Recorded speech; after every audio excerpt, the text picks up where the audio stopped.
Si BP Sara ang sentro ng mundo nila. Ang sentro ng mundo ng politika sa Pilipinas. Pero nagdududa na tayo sa kakayahan ng mga Pilipino na mag-isip.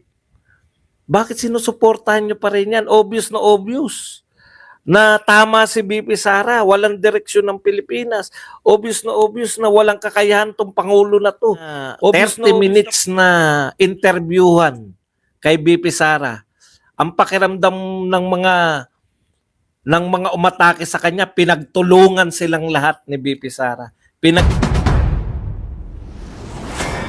Hina, lahat umatake. 'Di ba? After niya magsalita, after nung kanyang press conference, lahat talaga as in lahat na ng tauhan ng pamilyang Marcos, Romualdez Araneta, no? Lahat na ng kanilang mga alagad. Alam mo, pag nasa gitna ka ng atake, yung habang sila umaatake, yung kahit alam mo na tama yung pinaglalaban natin, madadala ka rin sa atake. Puta, nakakapanghina to. Durug-durug kami. Paano nga to, no? Sinentrohan nila ng atake yung Bagamat natutuwa tayo na si BP Sara ang sentro ng mundo nila, ang sentro ng mundo ng politika sa Pilipinas, kahit po walang ginagastos na pera na pambayad sa media o pambayad sa mga social media, no? Bagamat natutuwa tayo, nakakapanghina rin Nakakapanghina rin na walang puknat. Walang puknat, pati sasabayan pa ng paglalabas ng kayo mga walang kwentang survey. Yung mga Noli Me Tangere, tagaan nyo po sa bato yan. Ang Noli Me Tangere na yan, tsaka yung Octa Arts Dancers Research na yan, hanggang ngayong eleksyon na lang yan. Wala na maniniwala sa inyo sa susunod na eleksyon. Pucha, pinakakulelat si BP Sara. Utot nyo. Samantalang sa lahat ng kalye, kaya maganda yung kalye survey noon. No? Yung mga anlayo Yung lahat ng kalye survey, nananalo yung mga Duterte, maka-Duterte yung mga Pilipino, nagandahan sa palakad ng Duterte. Tapos, sa mga survey na mga ngayon lang sumulpot, hindi po matagal ng survey ang mga Octarts na yan. Ngayon lang po yan, tsaka yung Noli Me Tangere na yan. Galit na galit ka naman, Greg Yu. Ang aga mo naman magalit. Cool ka lang. Cool lang nga kami. Yung mga aso, gigil agad. May pangil agad. Tignan po ninyo Kaya kapanipaniwala po yung mga survey noon, SWS yan, tsaka Pulse Asia, tugma doon sa kalye survey. Di ba? Nangunguna BBM Sara. Tapos nangunguna sa totoong survey, BBM Sara din. Puta, itong mga, hindi po yan. Akala nyo ba nung nagdaan, nariyan na yung mga tokmol na yan? Wala pa po yan. Naku. Ngayon lang po yan, panahon na ni Marcos yan. Kasi naglaho nga Isang eleksyon laho na sila. Okay, balik tayo rito, no? Alam nyo, pag nasa gitna po ng banat, kaya ako rindi rin Sabi ko, puta, kailan ba tatapos itong mga hinayupak na to? No? Kailan ba matatapos tong atake? Walang tigil Sabi ko, pucha, apektado ka rin. Ako, vlogger. Kaya tuwan-tuwa ako nung pumunta si Amik. Sige, Amik, ano tayo? Pahinga ako ngayon. Di ko na kaya. Kailangan ko mag-refresh. Charge ng battery muna. Pero alam niyo yun, ganyan yung leader, no? Yung hinang-hina, yung mga, umamin po kayo, no? Aminin nyo man natin din, nakakaranas kayo ng, putya, bakit ganito? Bakit ganito? Wala tayong duda sa mga Duterte. Pero nagdududa na tayo sa kakayahan ng mga Pilipino na mag-isip. Bakit sinusuportahan nyo pa rin yan? Obvious na obvious. Na tama si BP Sara, walang direksyon ng Pilipinas. Obvious na walang kakayahan tong Pangulo na to. Obvious na pinupolitika lang siya. Bakit naniniwala pa rin kayo sa ganyan yung pakiramdam natin, no? 'Di ba?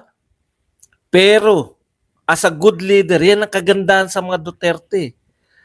Tuwing mapapakinggan natin sila, puta, breath of fresh air. No? Yung talagang mabubuhayan ka eh. Ito ang mga magandang ipagtanggol. Puta, buhay na buhay. Kanina ko lang napanood. Alam ko meron ng kagabi, kaya lang gusto kong matulog eh. Pinanood ko po ngayon, puta, buhay na buhay.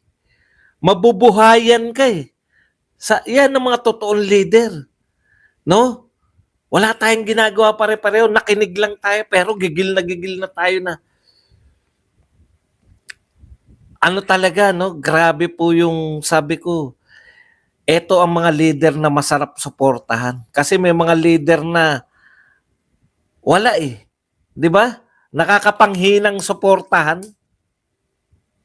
Pero ito pong mga Duterte, ang sarap, sa totoo lang po, ang sarap marinig na makarinig ng paliwanag na makatotohanan mula sa isang leader na lahat inaatake. Pero ang nangyari po, isang 30 minutes na interviewhan kay BP Sara, ang pakiramdam ng mga umatake sa kanya, pinagtulungan silang lahat ni BP Sara.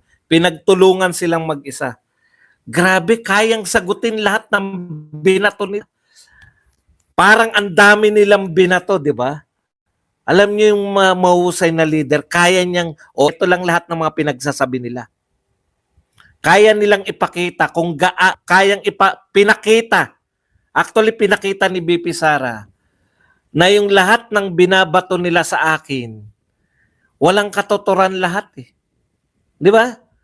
Pwede lang po yan, uubra lang po yan kung mananahimik yung inaatake nyo. No? Kaso hindi naman nanahimik si BP Sara. Meron lang akong yung gusto kong simulan lang. Yung sinabi niya na may nagtanong sa kanya, desperada raw po kayo. Kaya nyo po nasabi yung mga bagay na yun sa ano. Bakit ako magiging desperada? Bakit ko kinakailangan maging desperada? I am still the Vice President of the Philippines. Kahit na anong gawin nila, I am still the Vice President of the Republic of the Philippines. Tama nga naman. Paano magiging desperada siya? Kahit na wala, tinanggalan siya, siraan nila lahat, Vice President pa rin siya. Sino ang desperada? Sino ang totoong desperada? Yung gustong-gustong maging mamuno pagkatapos ni BBM pero kulelat pa rin sa totoong survey. Tandaan nyo po dalawa po kategory ng survey. Yung survey pabor sa kanila, yan yung mga bagong sulpot. Yan yung mga Octa Arts dancers at saka No Limit Tangere El Pelvis Turismos Basilio Crespin survey. Ayan po. At ang totoong mga survey, SWS, Pulse Asia. Ibig bang sabihin ba dong hindi na nagsasurvey yung Pulse Asia at SWS? Nagsasurvey po sila. Nagsasurvey po sila. Asa na survey nila? Kung ako po ang nagbayad ng survey at palpak po, alam niyo yun? Mababa kami sa survey. Pwede kong sabihin sa Pulse Asia, wag mong ilabas yan. Pwede ko sabihin sa SWS, wag mong ilabas yan. Dahil ako ang nagpapasya, dahil ako ang nagpa-survey. Walang balak magpa-survey yung mga Duterte. Wala kaming pakialam. Sasagutin ni BP Sara lahat ng ibabato nyo. Pagtutulungan kayong mag-isa ni BP Sara.